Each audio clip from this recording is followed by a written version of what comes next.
அப்படின்னு எங்கிட்டு இருக்காங்க. ஸோ அது கொடுக்கணும் அப்படிங்கிறதா என்னோட மோட்டிவாக இருந்துச்சு. ஸோ அதனால எப்படியாவது ஒரு வரணும்னு நினச்சேன்.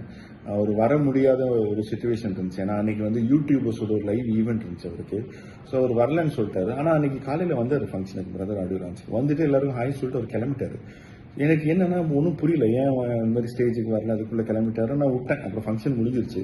ஸோ அதுக்கப்புறம் நேற்று இன்னொரு ஆடியோ லான்ச் ஈவெண்ட்டில் நான் பேசும்போது அதனால தான் அப்படிலாம் சொன்னேன்.